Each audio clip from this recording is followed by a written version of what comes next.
আসসালামু আলাইকুম দোস্ত, welcome to my YouTube channel K online সেবা 2.0 में। ঠিক আছে বন্ধুরা, আজকে নতুন এক ভিডিও নিয়ে আসলাম। ভিডিওতে আলোচনা করব ইন্ডিয়া পোস্ট পেমেন্ট ব্যাংক।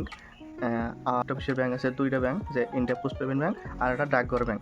দুটা দুটার মধ্যে পার্থক্য কী, আর এই দুইটা ব্যাংক যদি থাকে আপনাদের নামে, তাহলে কি আপনাদের যে কোনো ধরনের যে সরকারি স্কিম আছে, এটা পয়সাটা ঢুকবো না ঢুকবো, আর কোন মাধ্যমে ঢুকবো, এই বিষয়ে এই ভিডিওতে আলোচনা করব। ঠিক আছে বন্ধুরা, তাহলে শুরু থেকে শেষ পর্যন্ত দেখবেন।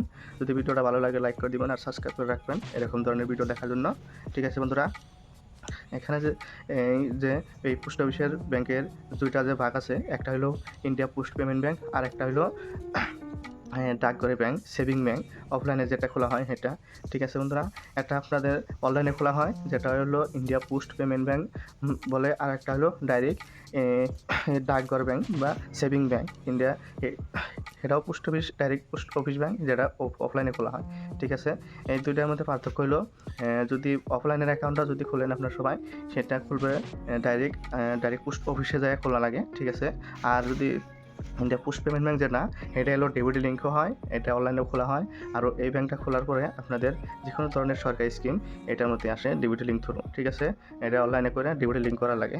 তারপরে যদি এই পোস্ট অফিস ব্যাংকটা আর যেটা ইন্ডিয়া পোস্ট পেমেন্ট ব্যাংক আর একটা হলো সেভিং ব্যাংক, এই দুইটা যদি খুলে একেলগে লিঙ্ক করে নেওয়া হয়, লিঙ্ক করার পরে আপনাদের এই বস্তুটার মধ্যে যত টাকাই আপনারা লেনদেন করুন, কিন্তু ইন্ডিয়া পোস্ট পেমেন্ট ব্যাংক যেটা, এটার মধ্যে আপনারা 2 লাখ টাকা উপরে রাখতে পারবেন না এর মধ্যে স্টক করে। ঠিক আছে বন্ধুরা, আরও যদি আরেকটা সেভিং অ্যাকাউন্ট আছে যেটা, এই সেভিং অ্যাকাউন্টটা খোলার পরে দুইটা অ্যাকাউন্ট যদি লিঙ্ক করে নেন, 2 লাখ, 5 লাখ, 10 লাখ পর্যন্ত এখানে রাখতে পারবেন।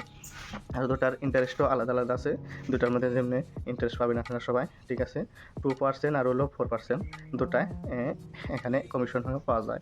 ঠিক আছে বন্ধুরা, আর যদি post office India post payment bank যদি থাকে, তাহলে আপনাদের যে কোনো ধরনের সরকারি স্কিম আছে, সমস্ত ধরনের সরকারি স্কিম আপনাদের এই পোস্ট অফিস ব্যাংকে আয় পড়ব। ঠিক আছে, ইন্ডিয়া পোস্ট পেমেন্ট ব্যাংকে যদি ডিবিটি লিঙ্ক অ্যাকসেপ্ট থাকে। আর যদি ডিবিটি লিঙ্ক অ্যাকসেপ্ট না থাকে, কেওয়াইসি করা না থাকে, তাহলে এই ব্যাংকে পয়সাটা আসবে না। ঠিক আছে বন্ধুরা, তারপরে যদি এই দুটা ব্যাংকই, আর যদি যেটা পেমেন্ট ব্যাংক, এটা আপনি যে কোনো জায়গায় থেকে এই আধার কার্ড দিয়ে পয়সাটা উঠাইতে পারবেন, থইতেও পারবেন। ঠিক আছে, যে কোনো সিএসপির থেকে। আর আগে এই পোস্ট অফিস ব্যাংকের সিএসপিটা দিত না, কিন্তু বর্তমানে এই পোস্ট অফিস ব্যাংকের যেটা সিএসপি, এই সিএসপিটাও দিয়েছে। আর এই সিএসপিতে যাও এই অ্যাকাউন্টটা খুলতে পারবেন আপনারা সবাই। তারপরে যদি কোনো ধরনের প্রবলেম হয়, ডিপোজিটিং করবা লাগে বা কেওয়াইসি করবা লাগে, সমস্ত কিছু এই সিএসপিতে যাই করবার পারবেন। আর যদি সেভিং অ্যাকাউন্ট আছে, তারপরে আবার পোস্ট অফিস যেটা পেমেন্ট ব্যাংক সেটাও আছে, তাহলে এই দুটা নিয়ে সিএসপিতে গেলে ওই দুটা বস্তু লিঙ্ক করে দিব। লিঙ্ক করার পরে এটার মধ্যে আপনি যে কোনো ধরনের পয়সা, যেমন পয়সা লেনদেন করতে পারবেন। ঠিক আছে, আনলিমিটেড হিসাবে।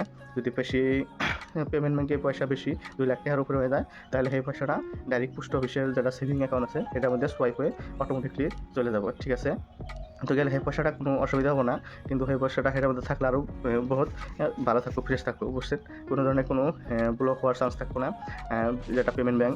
আর বর্তমানে যেটা পেমেন্ট ব্যাংক আছে, ইন্ডিয়া পোস্ট পেমেন্ট ব্যাংক, এটা যদি আপনারা সবাই বেশি বেশি লেনদেন করেন, অনলি যদি পেমেন্ট ব্যাংক থাকে, সেভিং ব্যাংক না থাকে, তাহলে সেই পেমেন্ট ব্যাংকটা বেশি বেশি লেনদেন করলে ইউপিআইটা ব্লক হয়ে যায়। আর এই পেমেন্ট ব্যাংকটা খোলার লগে লগে আপনারা সবাই যে কোনো ধরনের ফোনপে, গুগল পে, পেটিএম আপনারা খুলতে পারবেন। আর এটার যেটা এটিএম কার্ড আছে পোস্ট অফিসের, ইন্ডিয়া পোস্ট পেমেন্ট ব্যাংকের, এই এটিএম কার্ডটা আপনি নিজের মোবাইল দিয়ে লগে লগে বাই করে ফোনপেটা খুলতে পারবেন। ঠিক আছে, 25 টাকা একটা চার্জ কাটে এই এটিএম কার্ডটা বাই করার জন্য। ঠিক আছে বন্ধুরা, ইনস্ট্যান্ট বাই ইনস্ট্যান্ট এই অ্যাকাউন্টটা হয়ে যায়। আর এই অ্যাকাউন্টটা খুললে আপনারা যে কোনো 18 বছরের নিচে যদি কোনো ব্যক্তি খুলতে চায় তাহলে খুলতে পারবে, 10 বছরের নিচে হলে খুলতে পারবে না। ঠিক আছে, কিন্তু ডাইরেক্ট সেভিং অ্যাকাউন্ট যেটা আছে, এটা আপনারা পোস্ট অফিসে যা খুলতে পারবেন, এটা হলো 18 বছর হইতে লাগবে, তার নিচে হলে হবে না। ঠিক আছে বন্ধুরা, তাহলে সেভিং যেটা ডাইরেক্ট সেভিং অ্যাকাউন্ট আছে, এটা আপনি যদি লেনদেন করতে চান, ডাইরেক্ট সেভিং পোস্ট অফিসে দিয়ে লেনদেন করতে লাগবে। আর যদি পেমেন্ট ব্যাংক যেটা আছে, ইন্ডিয়া পোস্ট পেমেন্ট ব্যাংক, এটা যেখানে লেনদেন করতে পারবেন, যে কোনো জায়গায় আপনি পয়সা থইতে পারবেন, উড়াইতে পারবেন আধার কার্ড দিয়ে, ডিবিটি লিঙ্ক থ্রু। ঠিক আছে, আধার কার্ড লিঙ্ক হয়ে যাব, ডিবিটি লিঙ্ক হয়ে যাব। কিন্তু এই দুইটা অ্যাকাউন্ট সবের জন্যই জরুরি বর্তমানে যুগে, কেননা বর্তমানে পোস্ট অফিস যে কোনো ধরনের স্কিমের পয়সা এই ইন্ডিয়া পোস্ট পেমেন্ট ব্যাংকের মধ্যেই আসে খুব সিম্পলি প্রসেসে আয় পড়ে। ঠিক আছে বন্ধুরা, এই জন্য এই ইন্ডিয়া পোস্ট পেমেন্ট ব্যাংকটা আপনাকে খোলার খুবই জরুরি, নইলে পরবর্তী যে কোনো ধরনের স্কিমের পয়সা আসতে গেলে যদি বহুত বেনিফিশিয়ারিরা দেখি যে অন্য অন্য অ্যাকাউন্ট থাকলে কিছু কিছু স্কিমের পয়সা অ্যাকাউন্টে আসে না, কিন্তু এই পোস্ট অফিসের অ্যাকাউন্টটা যদি খুলে, যেমন ধরনের পিএম ভিশন, অরুণোদয়, তারপরে বুড়া পেনশন, তারপরে আরও বহুত ধরনের স্কিম আছে, এই পোস্ট অফিসের ব্যাংক থাকলে স্মুথলি এই অ্যাকাউন্টে আয়া পড়ে। ডিভিডি লিঙ্ক লগে হয়ে জায়গা, কেওয়াইসি লগে করলে বস্তুটা ফ্রেশ হয়ে যায়, আরও যে কোনো ধরনের স্কিমের পয়সাটা ফটফটিয়ে এটার মধ্যে আয়া পড়ে। ঠিক আছে বন্ধুরা, তাহলে সিম্পলভাবে এই অ্যাকাউন্টটা খুললে বহুতই প্রসেস, দৌড়া অ্যাকাউন্ট বহুতই জরুরি। ঠিক আছে, সমস্ত বেনিফিশিয়ারির জন্য দৌড়া অ্যাকাউন্ট খোলা বহুত জরুরি। পোস্ট অফিসের অ্যাকাউন্টও যেটা ডাকঘরে ডাইরেক্ট সেভিং অ্যাকাউন্ট আছে, এটা খোলাও জরুরি। যদি ইন্ডিয়া পোস্ট পেমেন্ট ব্যাংক খুলতে চান, তাহলে যে কোনো সিএসপিতে পোস্ট অফিসের সিএসপিও বর্তমান দিচ্ছে, এখানে যাও খুলতে পারবেন। আর যদি গঞ্জেন ডাইরেক্ট পোস্ট অফিসে যাই খুলুন, পোস্টমাস্টার আছে তার অন্তে যাও খুলতে পারবেন। তার অন্য গেলে পরে আপনি দৌড়া অ্যাকাউন্টও খুলতে পারবেন, পোস্ট অফিসের যেটা সেভিং অ্যাকাউন্ট আছে সেটাও খুলতে পারবেন, তারপর ইন্ডিয়া পোস্ট পেমেন্ট ব্যাংক যেটা আছে সেটাও খুলতে পারবেন।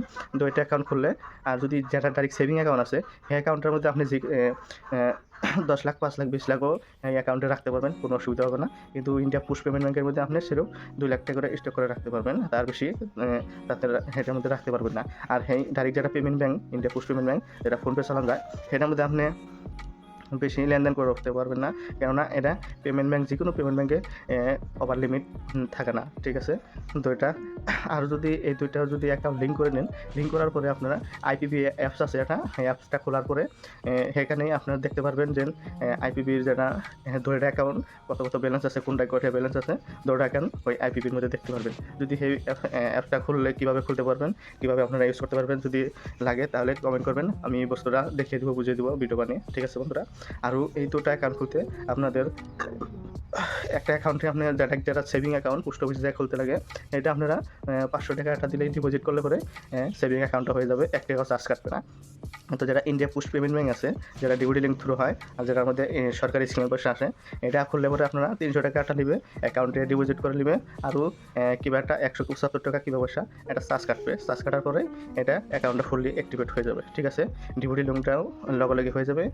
আপনারা সবাই এখানে মোবাইলে যেটা আইপিপি অ্যাপস আছে সেটা খুলেও লগে ফোনপে খুলে নিতে পারবেন, কোনো অসুবিধা নাই। কিন্তু যেটা ডাইরেক্ট সেভিং অ্যাকাউন্ট আছে সেটা ফোনপে খুলতে পারবেন না, এটার মধ্যে কোনো ধরনের কোনো ফোনপে লগে লেনদেন করতে পারবেন না। ঠিক আছে, কিন্তু সেটা আইপিপি অ্যাপসের মধ্যে দুইটা লিঙ্ক থাকলে পরে সেটার মধ্যে কয়টা ব্যালেন্স আছে না আছে, আর এক ব্যাংকে থেকে আরেক ব্যাংকের কীভাবে পয়সাটা আপনারা নিতে পারবেন। যেমন ডাকঘরের যদি যেটা ডাইরেক্ট সেভিং অ্যাকাউন্ট আছে সেটার মধ্যে কিছু পয়সা আছে, কিন্তু এই পয়সাটা পোস্ট অফিসে গেলেন উঠাতে পারলেন না, অনলি পোস্ট অফিসে যাই ওঠাইতে লাগবে এই ব্যাংকে এই পয়সাটা, কিন্তু উঠাইতে না পারলে এই পয়সাটা আপনি ডাইরেক্ট পেমেন্ট ব্যাংকে আইনা ফোনপে দিয়ে লেনদেন করতে পারবেন। ঠিক আছে, এটাও যদি না বুঝেন তাহলে এই অ্যাপসটা খুলে কীভাবে করতে পারবেন এই বস্তুটাও আমি দেখিয়ে দেবো নেক্সট ভিডিওতে।